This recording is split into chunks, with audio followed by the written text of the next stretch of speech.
Hey guys, welcome back to another little thing of me reading. Now I know these perform very horribly, averaging less than 2 views. But it's a school assignment and I'm gonna finish it, so I'm not gonna waste any more time and I'm gonna start. I'm just gonna try and read as much as I can. Hopefully get to chapter 22, but you never know. Chapter 19. Thursday, the day of the operation. Griffin could not remember school whole time, so utterly wasted. Miss Martina might as well have been delivering his lessons while Griffin was listening. His mind lost details of the plan, like being a schedule arm wrestling alligators later. Right now he was expected to alphabetize spelling words with pretend to, or it was important. He could tell the other team members were also feeling the pressure when Ben went down to the nurse for his allergy medications. He tripped over his own feet on the way Pitch was focusing. Logan was mumbling to himself for more than usual with his had nothing to do with upcoming audition. Savannah was so distracted in the hallway she threw a sandwich before remembering to ask the cafeteria ladies if it had been used by dolphin safe tuna. Even Darren was quiet, withdraw slightly less obnoxious than usual, and Melissa, nobody could tell, she might have been freaking out behind the curtain of her, but one thing was for sure, she was still on the job, totaling her laptop around, monitoring Swindle's email. It was after lunch, 0 hours and 60, 0 hours, hour minus 6. When approaching Griffin, we have a problem, she whispered. Griffin tried not to look too nervous. She'll looked at this message on the screen. Mr. Pulmonary, due to increase of medication within auction house, has decided to pick up the item on Thursday afternoon rather than Friday morning. Our boundaries will be 4:30 to 5 p.m. Please, from your address, 531 Park Avenue Extension, Savoy, New York. Yours truly, Eric Manifest and Car or something. All Griffin panic came out though Ben's mouth. 2 hours before we move in, the similar boy cried, Griffin, what are we doing here? We can't steal a car that's already in New York. Griffin was pacing, deep breathing, struggling to keep control. Okay, I'm glad this happened. This is good news. Ben was appalled. How do you figure that? Something unexpected happens every plan, and we gotta find out a way and work around it. The car isn't anymore, so the car work around it then. Swindle hasn't seen the message yet. Melissa reminded. I'll stop it before it gets to his computer. Couldn't we just answer the auction guy and pretend to be Swindle? We'll tell him they'll come a few hours later. Too risky, Griffin said, wrestling between his teeth. If they can do that, they might try to phone. What a perfect is if they just get lost. Maybe they could give them the wrong directions, Ben shrugged. They're not asking for directions, Melissa pointed. They've probably got those state line navigation systems. Griffin thought, expressionally bloomed into his wide grin. Let me see that computer. He twirled the laptop around him and began to type. Mr. Memphis, an urgent note, address corrections. The town is it is Cedar Springs, thanks. S. Weldon Pulmonary. 3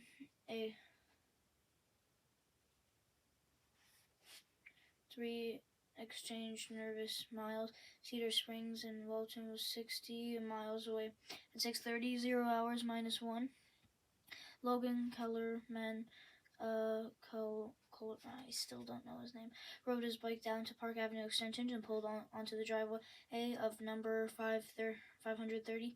Ellie Morley was already in her usual spot on the front porch. Only difference is they required an unbreakable routine that would now to separated. The low table held in the back something bored. I'm surprised you got the guts to show your face around here, the old man taunted. After I badly kicked you around last time, Logan smiled. It's only 11 games to 7. Losing, but not too obvious, was the part of the acting job. This role was for Logan. With Pirates of I don't really know.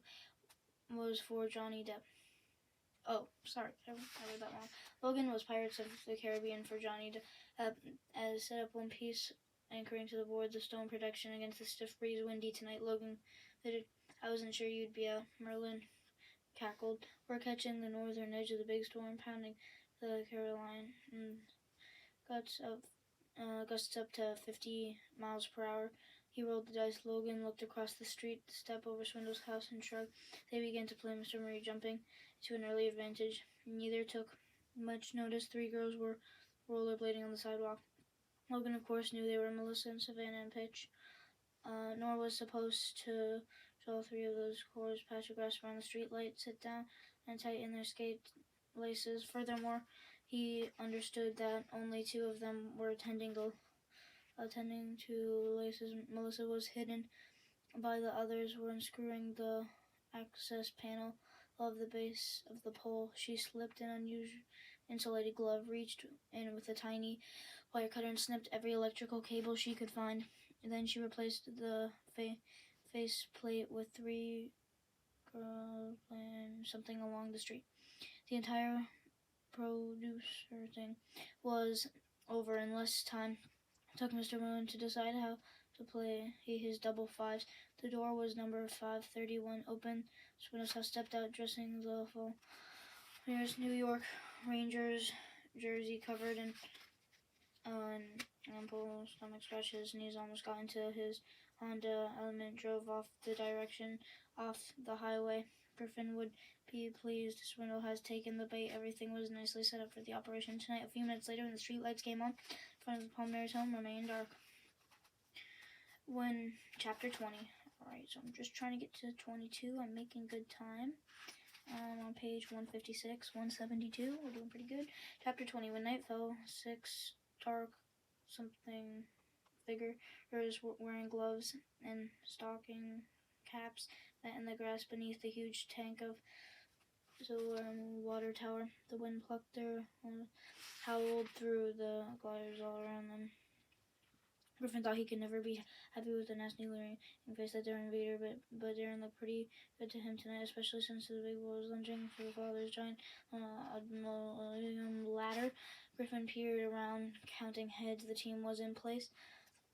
He shrugged his shoulders, wrestling around the blowtorch strapped on his back, cleared his throat, and launched into a speech he's been parting over that ever since the idea of the heist he had been hatched. What are you doing tonight? Isn't it about a baseball card? He began. It wasn't even the money.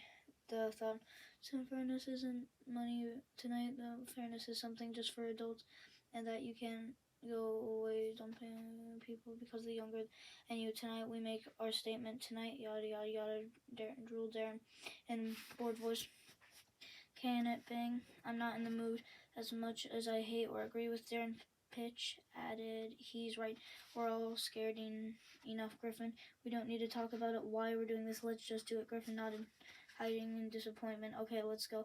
Oh, a dog, whispered Savannah. Was the first over the fence, she called through a few times silently, as if they were almost trying to sense the animal's presence. He's not outside, she finally reported. One by across the fence. Darren was last hiding the ladder over Griffin before climbing over up and jumping to Swindle's lawn. It was over when they got the rear house. Darren and Pitch unfolding their 6 foot sections. The Griffin felt a tug on his sleeve. Ben, Griffin, I got you. I got to talk to you. Can it wait? Ben grabbed his friend tightly in the arm. I can't go to the roof. Griffin was thunderstruck. Of course you can. No, I can't. I thought I could, but I can't. I'm sorry. Griffin pulled his friend aside. I'm worried about one of those claws wiping out.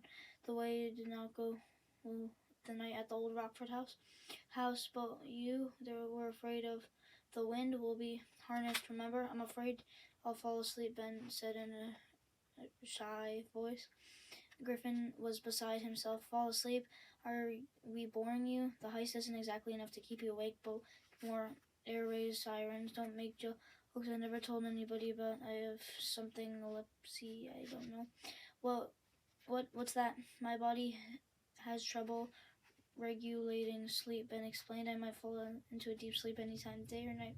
Ben, doesn't happen to you, he protested. Doesn't? You can control by taking short naps during the day, he explained. He flushed.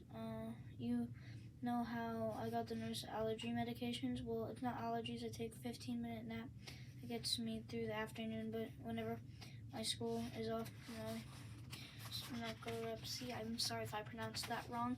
Gets worse. Remember how I fell asleep inside the crate at Swindle's store?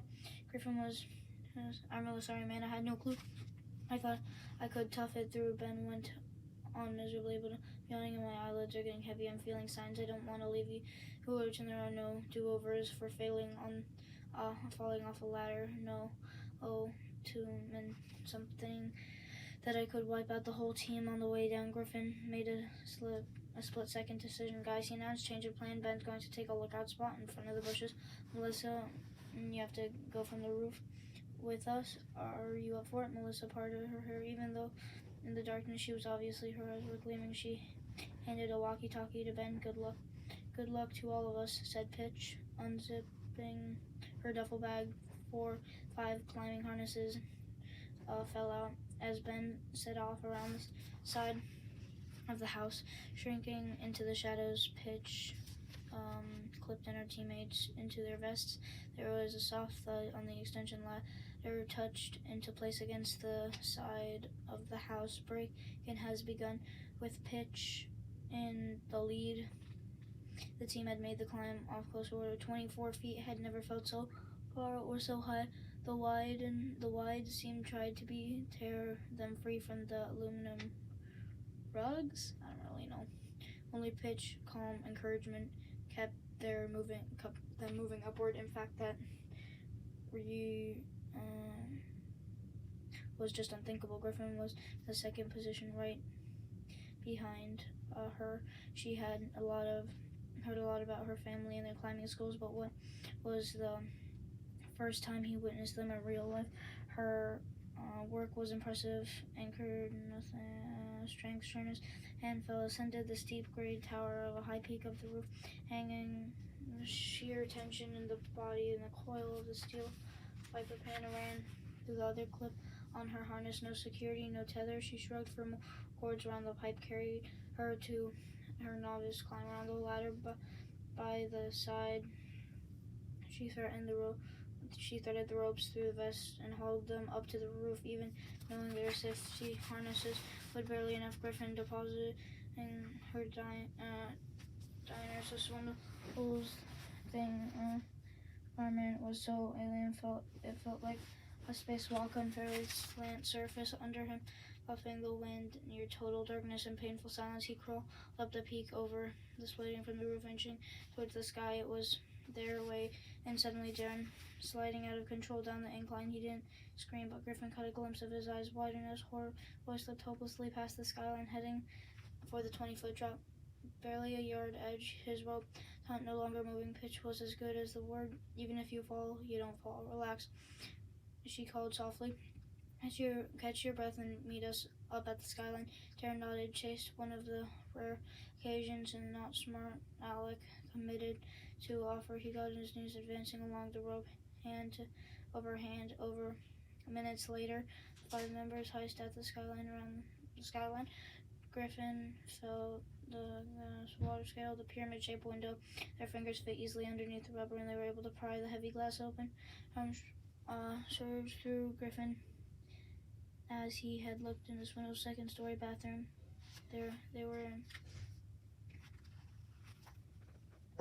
I'm just going to keep reading. Chapter 21. In the years he had worked beyond for the Washington auction house, Fortnite had never lost. Cedar Springs, New York was a tiny helmet truck in a remote corner of Winchester, Park Avenue. No park extensions in the Park Avenue. You'd end up at the bottom of the lake. There was definitely no number 531. There weren't 531 houses in the whole town. There were probably not 531 Cedar Springs. He felt like he'd almost spoken, all of them asking for directions. The time that transport them through the brook, and during the blackout, he finally located the gas station and went for inside, helped them anywhere. Our clerk had no idea, but for one customer was able to shed some light on the subject. Listen, we don't want to tell you about your business in growing up a Long Island. I think you want to Cedarville, not Cedar Spring, because we got the only Park Avenue extensions that has Fortnite, and the SUV was wrong town, wrong country, wrong part of the state. Was moving vase over my hem. 5 nylon ropes slipped to the floor in the bathroom under the skylight. Savannah lowered herself at first, eyes peeled for signs. Luther, all clear. Call, hold up. Griffin descended next, following Melissa and Darren, who left a trail of boot marks even in the wall. Griffin handed them a towel to erase the evidence. Pitch made sure the other ones were safely inside before jumping the own rope, starting down at once. A screech of tearing metal plummeting down through them. Griffin moving trying to cushion her fall between himself and Darren, and he half caught her, but no one could prevent her ankle from twisting and hit the tile floor. Ow! The broken vent pipe came next, jagged and rusty, bearing all 5 climbers' ropes. Pitch, are you all right? Griffin hissed urgently. He, grinding his teeth, Pitch tested her leg. She whined in pain. I don't think it's broken, she managed, but it's a nasty sprain. Could you walk? Asked Savannah. I'll manage, she replied, but I won't be able to do any climbing. She looked. Hopefully the pieces of the pipe tangled around the nylon. I guess none of us will be awful. Truth drowned on Griffin. Are you saying we're trapped in here? Pitch nodded sadly. I could have gotten up there myself with a ragged something for the rest of you guys, but not now. Griffin reached for the walkie-talkies to the Ben. We got a situation here. You've got to find a way to get up the ladder and drop rope. It's not something we want you to do. This is an emergency. He frowned. Ben, are you there? He slapped his hands head against. Hi. Come in, Ben, please. He looked at the others. Ben, the picture. Wow, it's a long story. I sang Savannah looked in on her. We've got no choice but to wait around until Swindle comes home. Fine, forget that, Darren said. Or come out. We got to find the front door. So go set off alarms. Big deal. I'll take my chances. Beating the cops home. No alarm, Griffin explained. Nobody opens the door or windows unless I say so. We gotta stick to the plan, Darren. Increase the injury. You're just planning haven't busted, or haven't you noticed? The plan was finally the card setting inside. No worries about getting up. Melissa urged her from her. I'll check the alarm box. Administration, there might be something we can do.